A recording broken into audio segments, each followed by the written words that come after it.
Vamos a orar. Gracias, Señor, por este día, por la cobertura de tu misericordia. Porque tú, Señor, nos miras extendiendo tu favor. Tú tienes tu cetro extendido hacia nosotros. Gracias por Cristo, gracias por tu palabra, gracias por el Espíritu Santo. Queremos sentarnos a tus pies y ser enseñados por ti. Señor, queremos salir de aquí no solamente con datos, con información. Queremos salir transformados, Señor, con un corazón orientado a ti, Señor, con un corazón lleno de afecto por ti, de amor santo por ti, Dios mío, por tu nombre, por tu causa. Queremos, Señor, salir de aquí, Dios mío, enamorados, Señor, de tu reino, de tu proyecto, de tu persona, Señor. Queremos salir de aquí experimentando de una manera fresca tu libertad, Dios mío, la salvación que hay en ti. Señor, queremos salir transformados. Solo tú sabes, Señor, cuántas cadenas, cuántas historias, Señor, cuánto dolor, cuánta negrura pueda haber en nuestras almas, Señor. Pero nosotros te invocamos sabiendo que tú eres Salvador, Dios mío, y eres un Salvador misericordioso, y eres un Dios, un Salvador todopoderoso. Por eso te pedimos que te exhibas, Señor, que muestres la fuerza de tu brazo, Dios mío, que muestres la anchura de tu corazón, Dios mío. Ayúdanos, Señor, a entender tu palabra, Dios mío. Señor, queremos discernir espiritualmente estas cosas, saborearlas en nuestro corazón. Por eso te pedimos, ayúdame, Señor, a compartir. Ayúdanos, Señor, a todos a oír con fe en el nombre de Jesús. Amén. Amén. Os invito a abrir la palabra del Señor en el Evangelio de Marcos, capítulo 10. Este es el mensaje 37 de la serie que nos ocupa, una serie expositiva que hemos llamado Rey Salvador, basada en el Evangelio de Marcos. Y hoy nos toca el versículo que, según William MacDonald, un comentarista bíblico, es el versículo clave de todo el Evangelio. Lo mencionamos ya en el mensaje primero de esta serie. El versículo clave de todo el Evangelio. Él dice, William MacDonald, es una teología en miniatura, una viñeta de la más grande vida que el mundo haya jamás conocido. Marcos capítulo 10, versículo 45. Y dice la palabra del Señor. ¿Lo leemos juntos?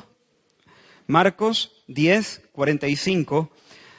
Dice la Escritura, porque el Hijo del Hombre no vino para ser servido, sino para servir y para dar su vida en rescate por muchos. Una vez más, porque el Hijo del Hombre no vino para ser servido, sino para servir y para dar su vida en rescate por muchos.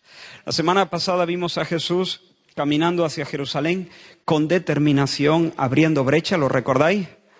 Y con cada paso se arrima a la muerte, y una muerte atroz, una muerte dolorosa, lenta, humillante, pero aún así sigue avanzando delante de todo el grupo.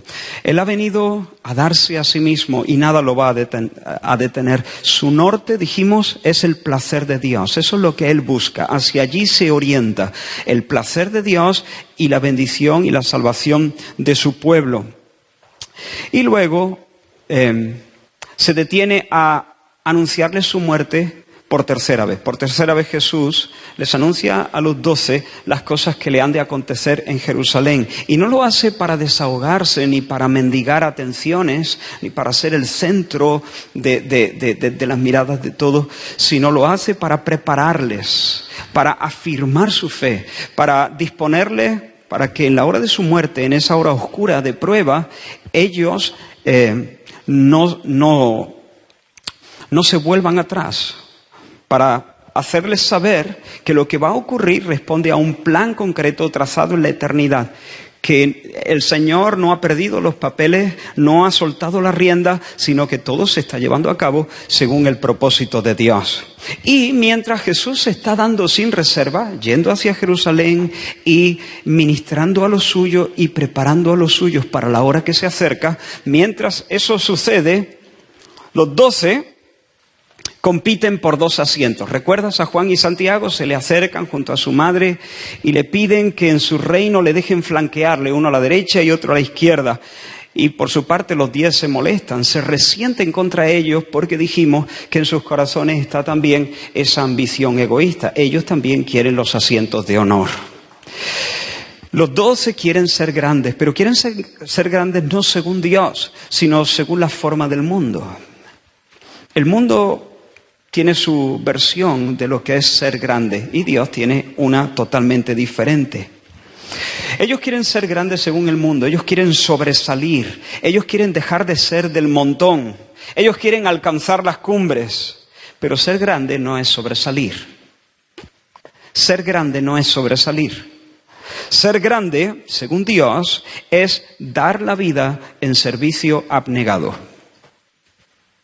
¿Qué es ser grande? Según Dios. Ser grande es asumir la posición de un siervo que sirve por amor para la gloria de Dios. Ser grande es darse sin reserva. El que quiera hacerse grande tiene que ser el siervo de todos, les dice Jesús. Pero no tiene que ser el siervo de todos porque ese sea el paso 1, el primer peldaño hacia la grandeza. No, porque eso en sí mismo es la esencia de la verdadera grandeza.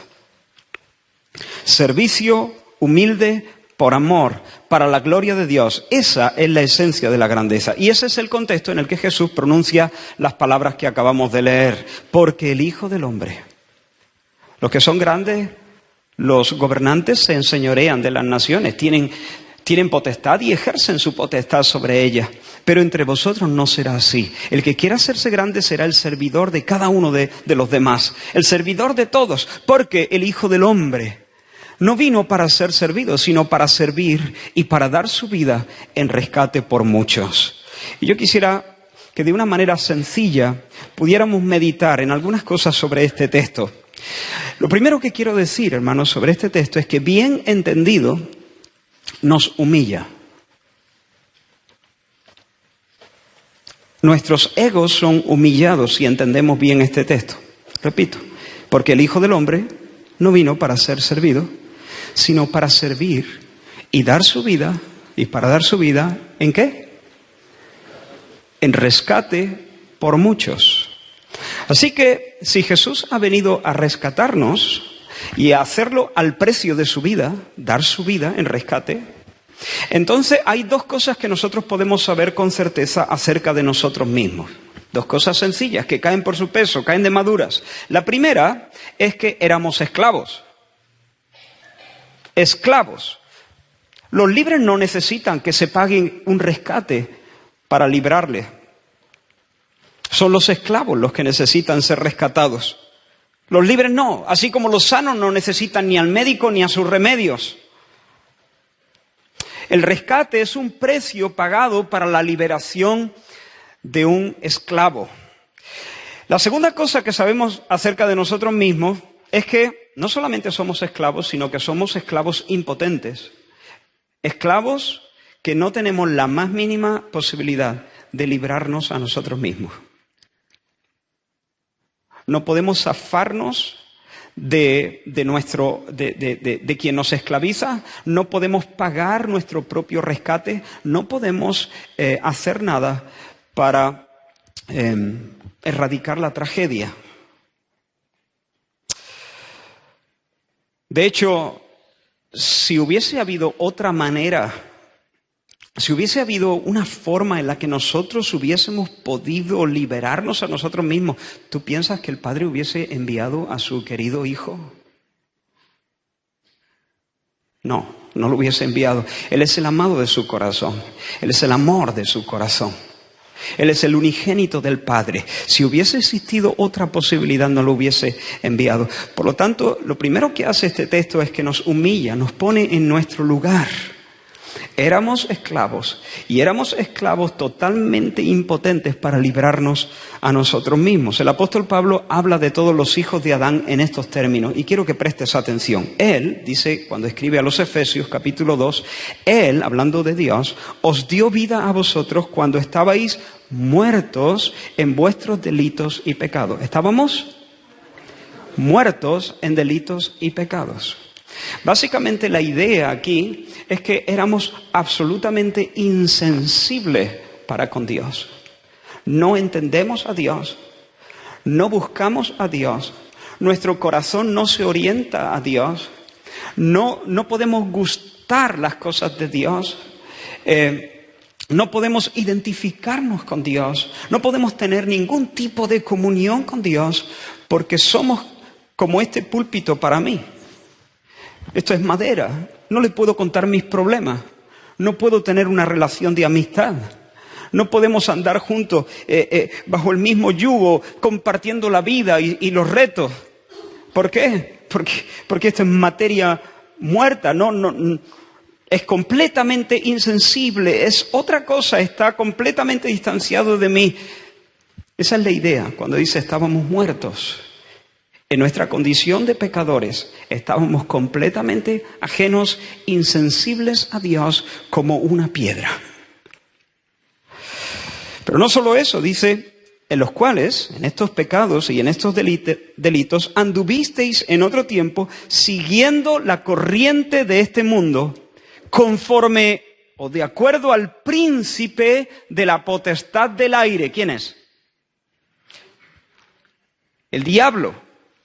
El espíritu que ahora opera en los hijos de desobediencia. Es decir, no solamente éramos insensibles para con Dios, sino que además estábamos esclavizados al príncipe de la potestad del aire, esclavos del diablo. Y el diablo nos tenía inmersos en su sistema anticristo, en su sistema oscuro, contra Dios, el mundo. Y seguíamos la corriente de este mundo sin poder hacer nada para no seguirla. Y ese espíritu que opera en los hijos de desobediencia, ese príncipe de la potestad del aire,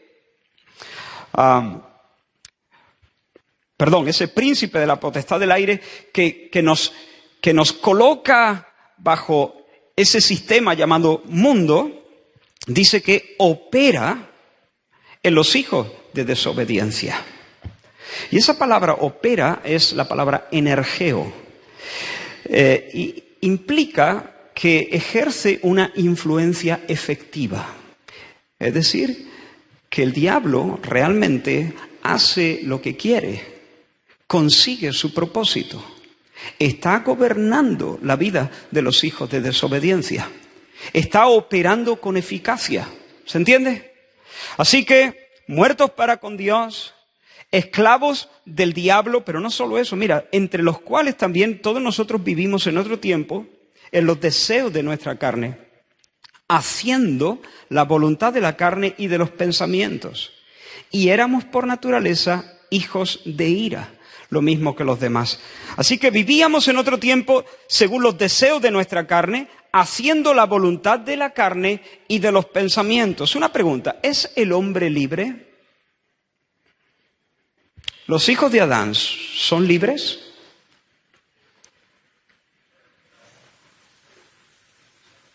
Aquí dice haciendo la voluntad de la carne, así que hacían lo que querían, ¿no? Dice haciendo la voluntad de la carne y de los pensamientos.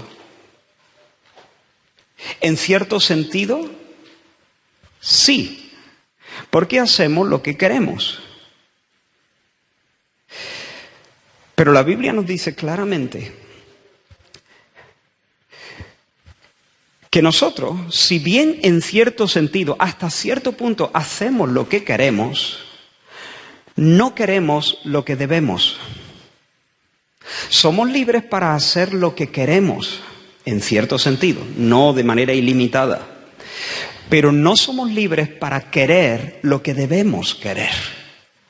Nuestros deseos más profundos están torcidos, están pervertidos. Y por lo tanto no somos libres para querer lo que debemos querer. Somos libres para hacer lo que queremos. Y lo que queremos es pecar. Eso es lo que queremos, pecar. Todos los hijos de Adán lo que quieren es pecar. No quieren otra cosa. Aun cuando hacen las cosas más nobles, cuidar a tu hijo, defender a tu familia, trabajar para compartir tus bienes con otros. Aún cuando se hacen estas cosas, finalmente no son obras buenas, sino son obras malas en definitiva, obras que están muertas por cuanto no se hacen con una orientación correcta, no se hacen para la gloria de Dios, no se hacen desde un corazón que respeta, ama y adora al Señor. No se hace en respuesta al amor de Dios. No se hace desde la gratitud y el reconocimiento de la majestad de Dios. Y por lo tanto, es pecado. ¿Se entiende hasta aquí? Así que estamos muertos para con Dios. Somos esclavos del diablo y además somos esclavos voluntarios de nuestras propias pasiones. Hacemos lo que queremos, sí, pero lo que queremos es pecar. Y porque lo que queremos es pecar, entonces no somos libres, somos esclavos del pecado. Esclavos voluntarios. Esclavos incluso vamos al matadero con una sonrisa porque vamos haciendo lo que queremos. Pero lo que queremos es suicidarnos. Lo que queremos es pecar contra Dios. Lo que queremos es vivir sin que Él nos gobierne. Lo que queremos es ser autónomos, independientes de Dios. Eso es lo que queremos. Por cuanto los designios de la carne son enemistad contra Dios, porque no se sujetan a la ley de Dios, ni tampoco pueden, y los que viven según la carne no pueden agradar a Dios. Y todo eso nos hace estar bajo la ira de Dios. Nuestra naturaleza es tan rebelde, tan egoísta, tan dura hacia la majestad de Dios, que su ira santa es una respuesta natural y apropiada contra nuestro pecado. Así que sin Cristo, el hombre natural es corrupto, es culpable, está en cadenas de las que ni quiere ni puede librarse. El mundo clama, por ejemplo, creo que el símbolo de Nike, ¿no? O por lo menos uno de los eslogans que usan, "Nothing is impossible", ¿no? Nada es imposible. O Jiddu Krishnamurti, la religión de todas las personas, dijo él, debería ser la de creer en sí mismos. O Brian Tracy, tienes dentro de ti todo lo que necesitas para superar los desafíos de la vida. O Wayne Dyer, si crees totalmente en ti mismo, no habrá nada que esté fuera de tus posibilidades. Ese es el mensaje que estamos recibiendo constantemente en nuestras sociedades. Nada es imposible, solamente lánzate, solamente hazlo. Pero la palabra de Dios destroza nuestra autoestima. La palabra de Dios nos muestra una y otra vez cuál es nuestro potencial. Nuestro potencial es cero.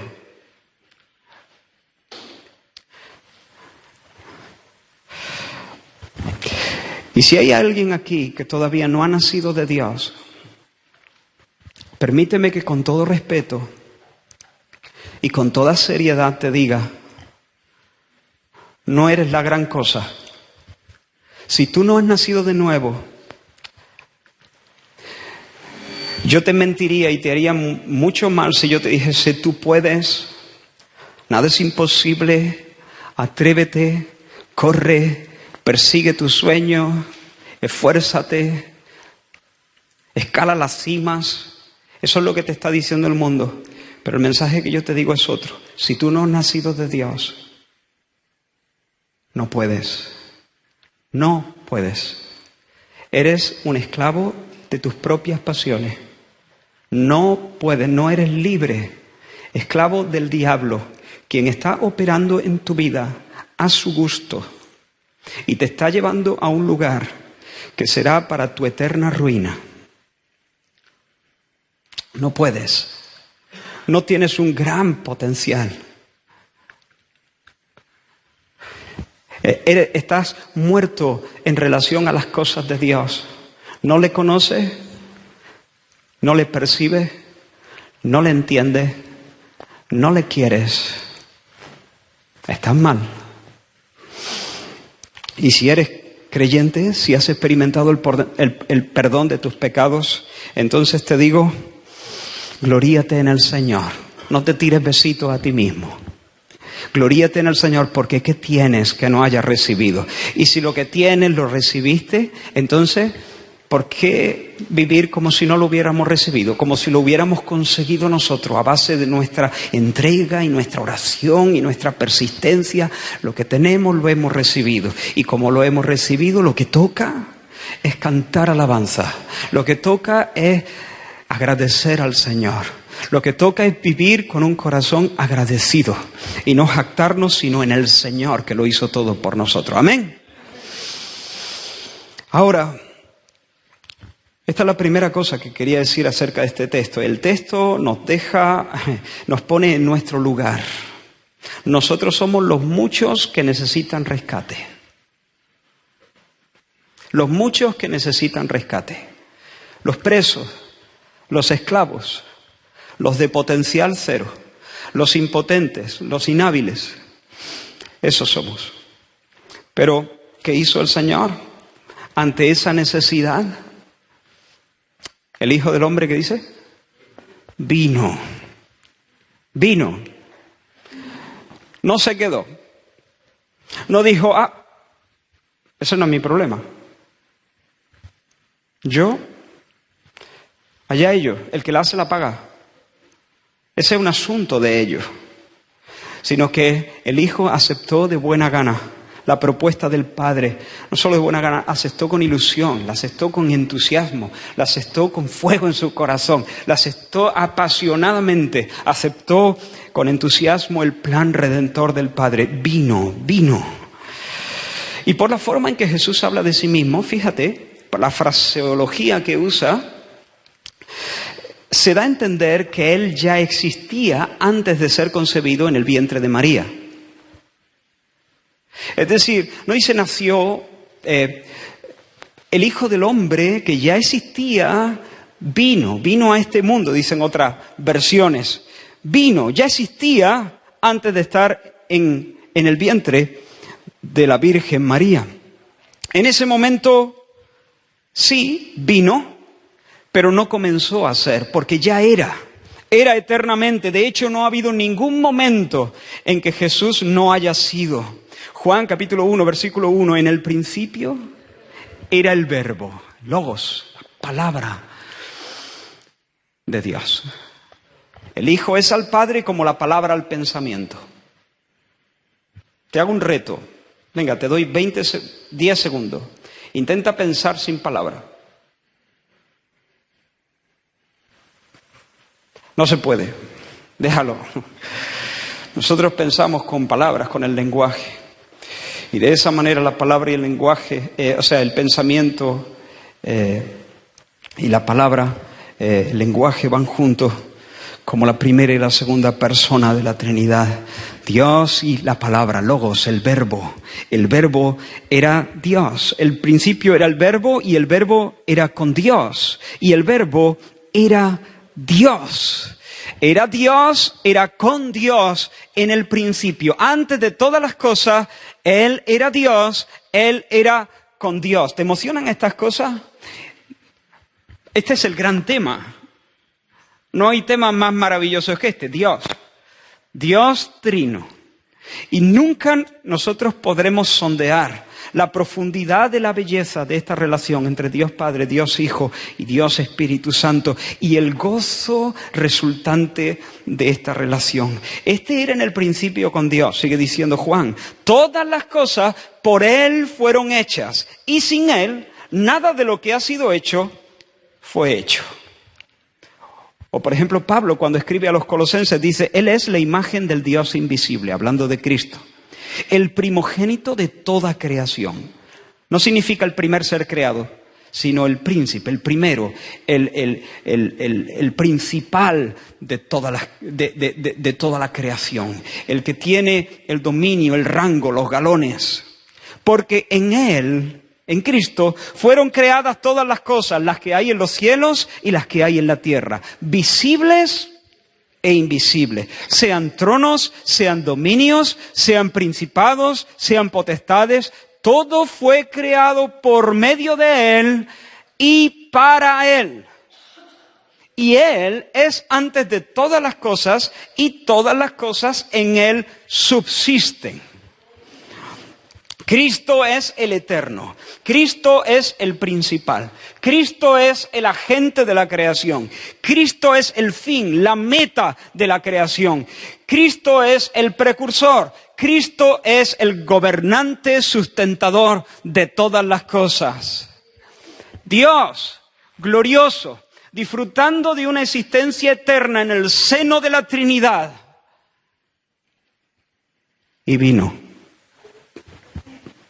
Se anonadó, veló su gloria tras el velo de su carne y se limitó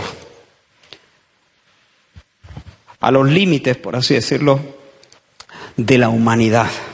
Y aquel verbo, sigue diciendo Juan capítulo 1, versículo 14, y aquel verbo fue hecho carne. Y habitó entre nosotros y vimos su gloria, gloria como del unigénito del Padre, lleno de gracia y de verdad. Juan dio testimonio de él y clamó diciendo, este es de quien yo decía, el que viene después de mí es antes de mí, porque era primero que yo. Claro que era primero que yo. Él hizo a Juan, porque de su plenitud tomamos todos y gracia sobre gracia. Hermano, la segunda persona del Dios Trino se hizo carne y vino como un hombre. El Hijo eterno de Dios, Dios verdadero, de Dios verdadero, se hizo hombre verdadero. No dejó de ser Dios, siguió siendo Dios, pero asumió también la naturaleza humana. No parecía un hombre, era un hombre. No solamente cuerpo de hombre, no, cuerpo y alma de hombre. Mente de hombre, igual que nosotros, excepto en lo tocante al pecado. Él nunca pecó. Un hombre perfecto, un hombre auténtico, verdadero, el hombre.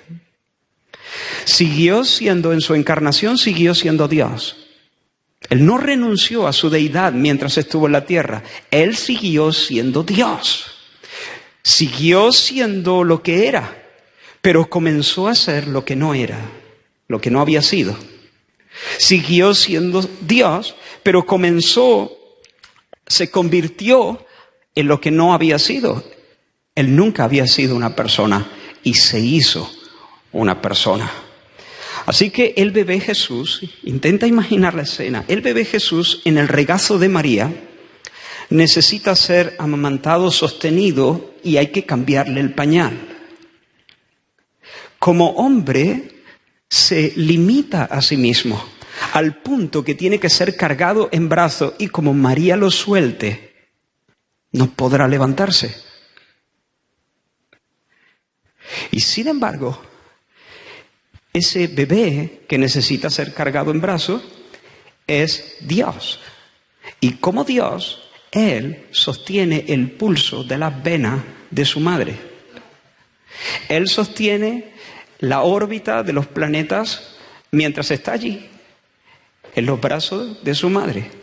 Él es Dios. Él sustenta todas las cosas. Él es el gobernador de todas las cosas. Él es el creador de María y al mismo tiempo el bebé que se esconde en su regazo. Wayne Grudem, un teólogo, dice, y se refiere a la encarnación, es con mucho el milagro más asombroso de toda la Biblia, mucho más asombroso que la resurrección e incluso que la creación del universo. El hecho de que el eterno, omnipotente e infinito Hijo de Dios pudiera hacerse hombre y unirse a la naturaleza humana para siempre, de tal manera que el Dios infinito se hiciera una persona con el hombre finito, permanecerá por toda la eternidad como el más profundo de los milagros y el más profundo de los misterios del universo. Se hizo hombre y habitó entre nosotros. Hermanos, ¿te das cuenta? La gloria de la misericordia, de la compasión del Señor Jesús. Del cielo, del seno de la Trinidad, en una feliz comunión sin principio, a venir a vivir a este manicomio. Allí, en el cielo, en el seno de la Trinidad, los querubines cantan extasiados a su nombre, con una alegría que no les cabe en el pecho de querubín. Santo, santo, santo, santo, santo, santo, Jehová de los ejércitos, la tierra entera está llena de su gloria. Santo, santo, santo. Y sin embargo aquí, limitándose a sí mismo voluntariamente a la naturaleza humana, recibió los escupitajos de los pecadores y le dijeron que tenía a Belcebú. Tú dejaste tu trono y corona por mí al venir a Belén a nacer, dice un antiguo canto, ¿no? Pero hay más. No solamente Él se limitó en su encarnación, sino que Él se humilló a sí mismo, voluntariamente, alegremente, tomando forma de siervo. ¿Cómo dice el versículo? ¿Recuerdas todavía nuestro versículo base en este día? Porque el Hijo del Hombre, esa es su identidad, el Hijo del Hombre. ¿De qué te habla eso? ¿En qué piensas cuando escuchas esa expresión, el Hijo del Hombre? Bueno, una es muy obvia, en su humanidad, ¿no? Acabamos de describirla, su encarnación. Pero hay más. En realidad, esta expresión Hijo de Hombre no solamente hace referencia a su humanidad, sino que es una referencia muy clara a una visión que recibió el profeta Daniel y que se describe en el capítulo 7 del libro que lleva su nombre. En Daniel 7 dice Daniel, miraba yo en la visión de la noche y he aquí con las nubes del cielo venía uno como un hijo de hombre que vino hasta el anciano de días. Y le hicieron acercarse delante de él.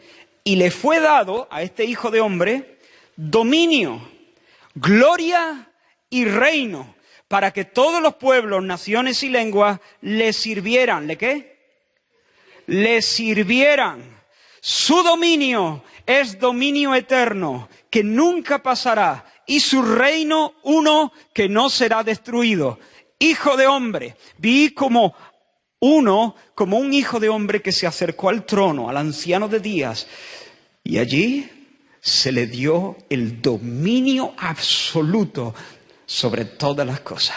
Y su reino, un reino que jamás conocerá el fin. Así que Él es el creador y Él es el dominador, el Hijo del Hombre que tiene todos los galones y toda la autoridad sobre sus hombros. Y sin embargo, Él asume la posición de un siervo. Dice, le fue dado dominio, gloria y reino para que todos los pueblos, naciones y lenguas le sirvieran. Pues bien, hermano, el Hijo del Hombre, el dueño de todo, el heredero de todo, el dominador, no vino para ser servido, sino para servir. Por supuesto, va a ser servido, pero al venir aquí, Él viene como el siervo de Jehová. Haya pues en vosotros este sentir que hubo también en Cristo Jesús, el cual siendo en forma de Dios, no estimó el ser igual a Dios como cosa a que aferrarse, sino que se despojó a sí mismo tomando forma de siervo. Era en forma de Dios, existía en forma de Dios, siendo en forma de Dios, tomó forma de siervo, hecho semejante a los hombres, y estando en la condición de hombre, se humilló a sí mismo, haciéndose obediente hasta la muerte y muerte de cruz. Hay un texto en Éxodo muy interesante. Y os lo quiero leer, espero no perder vuestra atención con tantos textos, al contrario. Hay un texto en Éxodo, como digo, en el capítulo 21, que es curioso. Dice, si comprares siervo hebreo, 6 años servirá. Si compras un siervo, te servirá 6 años. Más al 7º lo dejarás libre. De balde, dice, de balde. El 7º se va. Si entró solo saldrá. Si tenía mujer, saldrá él y su mujer. Si su amo le hubiera dado mujer, es decir, si entró solo y el amo le dio la mujer, y ella le diese hijos e hijas, La mujer y sus hijos serán de su amo. Yo te facilité la esposa, llega el año séptimo, si te quieres ir, te vas. Pero la mujer y los niños se quedan aquí en la casa. Y si el siervo dijere, yo amo a mi señor, a mi mujer y a mis hijos, no saldré libre. No saldré libre. Me quedo. Ya sé que puedo irme libre, ya sé que es el año séptimo, es el año del jubileo, es el año de la liberación, y me puedo ir libre. He cumplido con mis 6 años, séptimo año, libertad, pero no quiero irme. Me quiero quedar aquí, porque amo a mi Señor, estoy cómodo aquí, amo su causa, amo los negocios de esta casa, amo a mi mujer, amo a mis hijos, me quiero quedar aquí. Entonces dice, entonces su amo lo llevará ante los jueces y le hará estar junto a la puerta o al poste. Y su amo le horadará la oreja con una lesna, o lezna, se puede decir de las dos maneras, con un punzón de zapatero, le llaman algunos, ¿no? Es una varilla de hierro con una punta y con un mango de plástico o de madera. La suelen usar los zapateros para hacer agujeros al cuero. Le ponía la oreja, no sé si apoyada en el poste, y entonces de manera pública, delante de los jueces, él dice, yo me quiero quedar contigo, y entonces allí, con la lezna, ¡pa!, le horadará la oreja con el punzón, y será su siervo para siempre. Quiero que oigas ahora un versículo, un salmo mesiánico. A ver si puedes conectar estas cosas. Sacrificio y ofrenda no te agrada. Has abierto mis oídos. Holocausto y expiación no has demandado. Entonces dije, he aquí vengo. En el rollo del libro está escrito de mí, el hacer tu voluntad, Dios mío, me ha agradado y tu ley está en medio de mi corazón.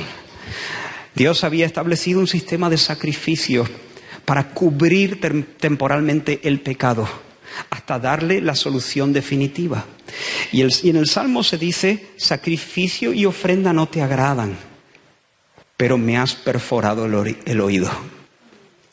Me abriste el oído. Isaías tiene un texto muy parecido. Dice, Jehová el Señor me dio lengua de sabio para saber hablar palabras al cansado. Despertará mañana tras mañana, despertará mi oído para que oiga como los sabios. Jehová el Señor me abrió el oído y yo no fui rebelde ni me volví atrás. No literalmente está diciendo que Jehová le perforó el oído con una lezna. Aquí está hablando de obediencia, abrir el oído. Y yo creo que en parte el símbolo de perforar la oreja tenía todo que ver con eso. Bien, pues tú vas a tener un oído abierto para obedecerme y ser mi siervo todos los días, ¿no? Y para mí se recoge este símbolo de Deuteronomio cuando Jesús entra al mundo. Él es el Hijo del Hombre, Él es la segunda persona de la Trinidad. Él es el Dios creador, el primogénito de todas las cosas, la meta de todas las cosas. Y sin embargo, Él entra y dice, sacrificio y ofrenda no te han agradado. Aquí estoy, perfórame el oído. Te amo y amo a mi esposa, en este caso la iglesia. Me quedo y voy a ser tu siervo. Y entrando en el mundo, el Hijo del Hombre, el heredero de todo, el dominador de todo, Él entra, no solamente asumiendo la naturaleza humana, sino tomando forma de siervo. No solamente se limitó en la encarnación, sino que se humilló asumiendo la labor del siervo más humilde. ¡Qué gloria, hermanos! El dominador es el esclavo de oreja perforada. Bendito sea el nombre del Señor. Cuando en el Salmo 2 el mundo entero está diciendo, rompamos sus ligaduras, no queremos que Dios nos gobierne, no queremos que Él mande sobre nosotros, queremos ser autónomos, queremos ser independientes, queremos hacer la vida por nuestra cuenta. Aquí llega el Hijo del Hombre. Y Él dice, aquí estoy, he aquí que vengo para hacer tu voluntad. Perfórame la oreja, soy tu siervo.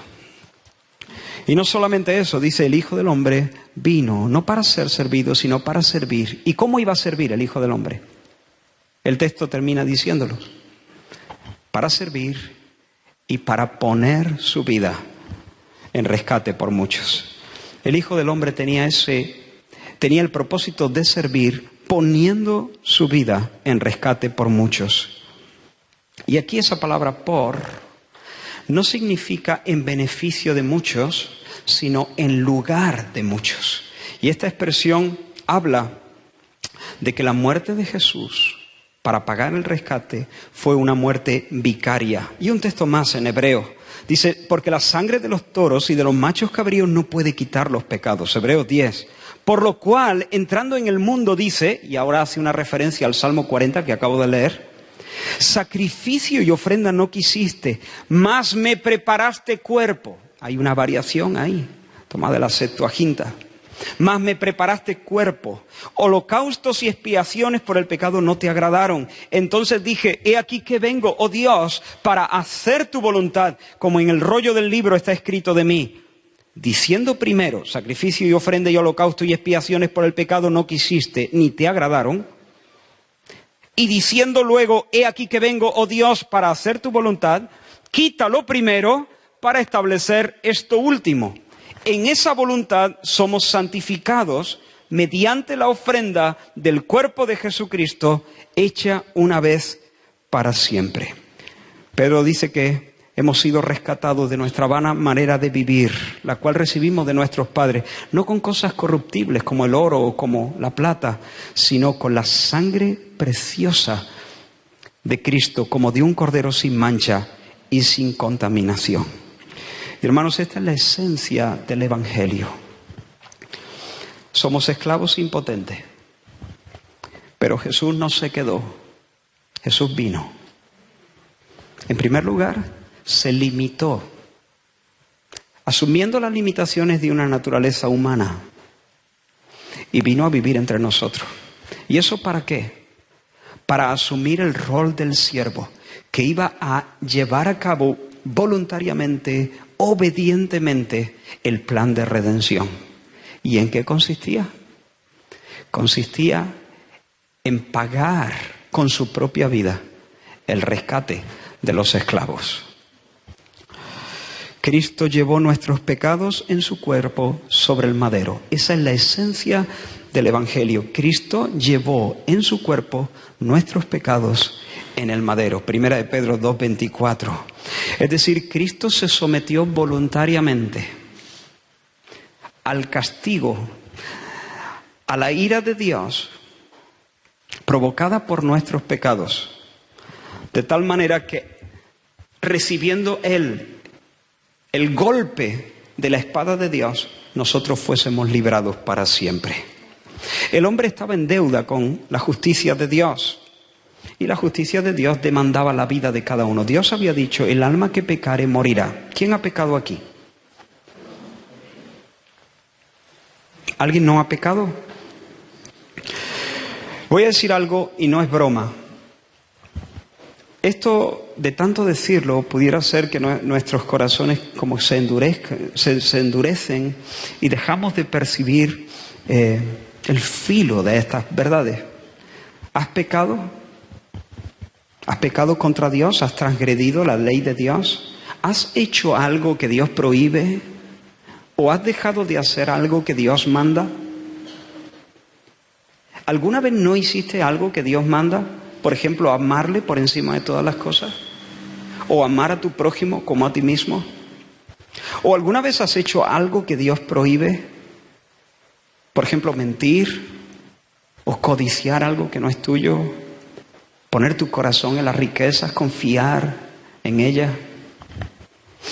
Pues entonces merece morir. Mereces el rechazo de Dios. Mereces que el juicio de Dios caiga sobre tu cabeza. Fernando merece morir, yo merezco morir, David merece morir, Maripaz merece morir. Eric merece morir, Abraham merece morir. Pero el Hijo del Hombre vino y se limitó asumiendo la naturaleza humana y se humilló asumiendo el servicio más humilde y dirigió sus pasos hacia la cruz. ¿Por qué? Para poner su vida en rescate por mucho. Y como la vida de Él vale infinitamente más que nuestra vida, como su vida es infinitamente más preciosa que la nuestra, todas nuestras vidas son infinitamente menos valiosas que la vida del Hijo de Dios. Él vale más que nosotros. ¿Estamos de acuerdo en eso? Y por cuanto Él vale más que nosotros, el sacrificio de una sola vida, la suya, puede alcanzar rescate por todas las nuestras juntas. Si su vida valiese lo mismo que la mía, pues Él puede dar su vida por mí, pero no por nadie más, porque allí se le acaba el saldo. Si su vida valiese por 2, Él podría haber muerto por 2. Pero por cuanto su vida tiene un valor infinito, Él podría pagar el rescate 1.000 millones de veces de todas las personas que han existido o puedan existir. Su sacrificio es suficiente. Y eso fue exactamente lo que Él hizo en la cruz del Calvario. Estoy terminando. Jesús ocupó voluntariamente nuestro lugar. Los pecados que nosotros cometimos contra Dios fueron puestos sobre Él. Y una vez que Él asumió los pecados de los muchos, fue castigado por ellos. ¿Él los cometió? No, pero Él pagó. ¿Él rompió los platos? No, pero Él pagó los platos rotos. ¿Se cumple el que la hizo la paga? No, la hiciste tú. La hice yo, pero lo pagó Él. Y en la cruz del Calvario lo que sucedió es que Dios Padre ejecutó su justo castigo. Y aquí espero que nadie crea que Dios es el Dios furioso, Dios el Padre es el Dios furioso y vengativo, y Jesús es el bueno que nos libra. Jesús dijo, porque este mandamiento recibí de mi Padre. Fue el Padre el que ideó el plan de redención, y el Hijo lo ejecutó felizmente con todo su corazón. Fue el Padre y el Hijo. No es que el Padre odia y el Hijo aplaca su ira. No, es el Padre y el Hijo, el Dios trino, moviéndose en amor por nuestra salvación. Jesús en la cruz fue tratado como un haragán, como un cobarde, como un violador, como un adorador del diablo. Jesús en la cruz fue tratado como un mentiroso, como un desobediente a sus padres. Fue tratado como un orgulloso, como un incrédulo. Él no hizo nada malo, no hubo nunca engaño en su boca, nunca una mirada lasciva. Nunca hubo soberbia. Él merecía el aplauso, Él merecía el beso, Él merecía la honra, Él merecía el bien hecho del cielo, Él merecía el premio, la corona. Y sin embargo, Él recibió el golpe, Él recibió el rechazo, y hasta el sol se quitó de en medio para no mirarlo. Hubo tinieblas sobre la tierra. ¿Por qué? Porque Él nos sustituyó en el patíbulo. Quiero animarte a que tú le pidas al Señor una y otra vez: Señor, que nunca me vuelva indiferente a esto.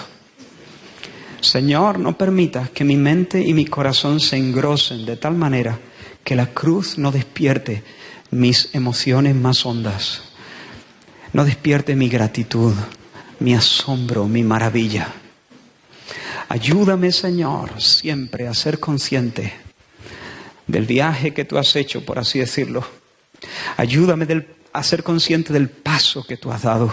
A medida que crezco en mi vida cristiana, hazme más sensible a la gloria de este sacrificio.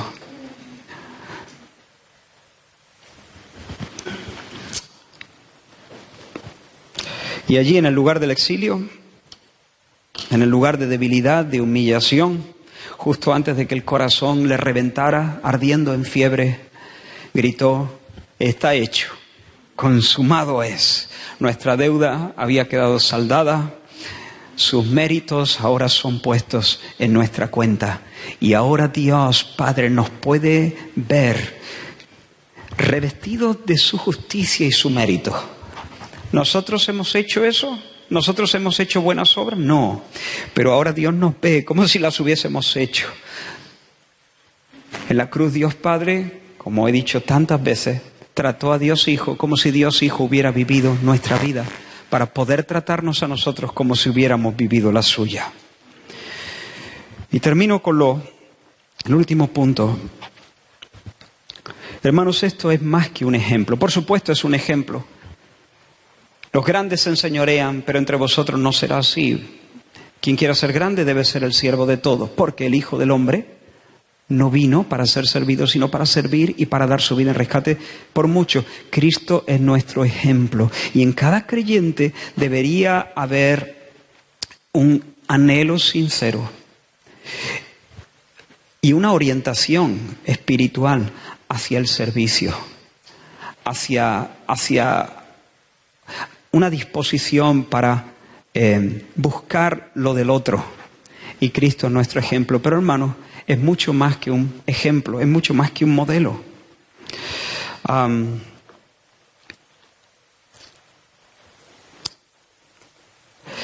De hecho, para ser cristianos de oídos perforados, por cierto, en esta mañana yo te reto a que puedas hacer como Cristo: Señor, aquí estoy para hacer tu voluntad.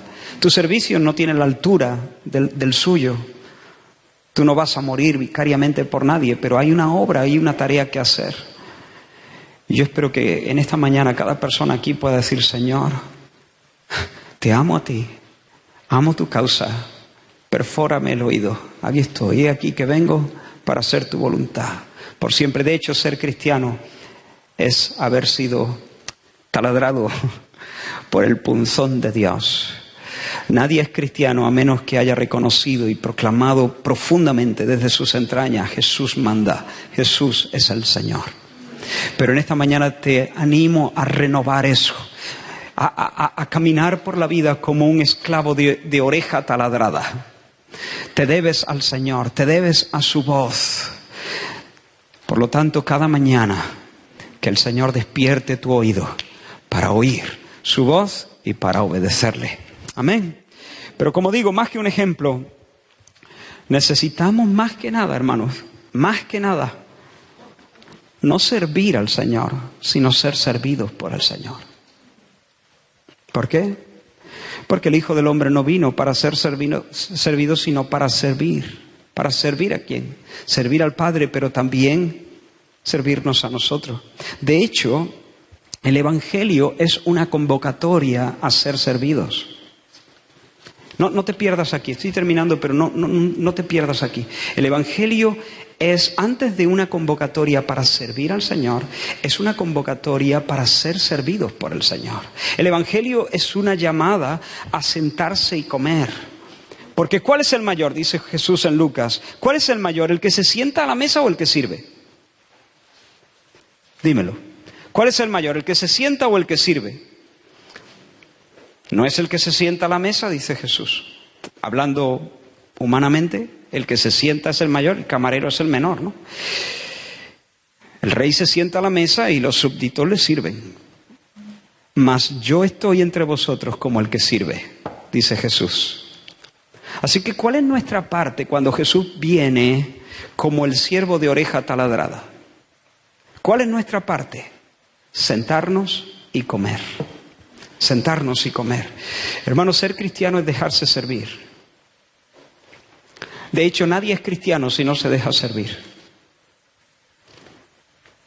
Ser cristiano, vivir la vida cristiana, es permanecer en un lugar donde Cristo te sirve. Te sirve de una manera, como hemos visto, asumiendo el castigo por tus pecados, librándote de las consecuencias del pecado donándote su justicia, pero también día tras día te sirve suministrándote la vida, la potencia, la dulzura, la energía, el poder de su Espíritu Santo. Nosotros solamente vamos a poder vivir como siervos de oreja taladrada si nosotros nos dejamos servir constantemente por Cristo por medio de su Espíritu. Solo la persona que está servida puede servir. Por eso termino animándote a que no te acerques al Señor, como dice Piper, con la ética del deudor. Acércate al Señor desde tu necesidad y pide que el Señor te llene. Señor, lléname, dame la fuerza que no tengo, dame el amor que no tengo, dame la fe que me falta, ayuda a mi incredulidad. Por la mesa, Señor, dame de comer, déjame que beba de los caudales de tu gracia. Renuévame, Señor Jesús, cámbiame, transfórmame, aliéntame, consuélame, lléname de visión, arrópame, escóndeme, abrázame, levántame, llévame de la mano. Señor, me quiero servir porque tú eres el gran siervo, tú eres el manantial y me acerco a ti para beber. Lléname, sáciame, refréscame, sáname, Señor. Y solamente allí, desde ese lugar, estando servido, podremos servir verdaderamente al Señor y al prójimo. Amén. Si tú no has experimentado el perdón del Señor, si estás perdido en tus pecados, quiero decirte, Jesús ha venido a servir y Él quiere realmente que tú puedas experimentar el rescate, la liberación.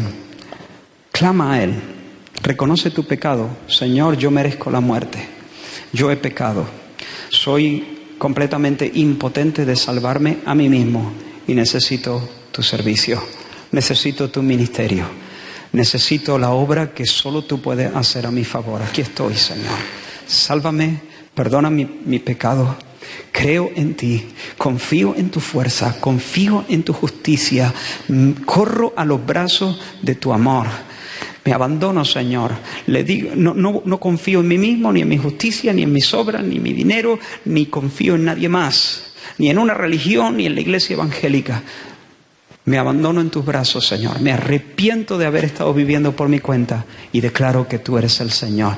Y el Señor te servirá de esa manera y te regalará vida eterna. Y si eres creyente, dile: Señor, ayúdame a vivir como un siervo de oreja taladrada.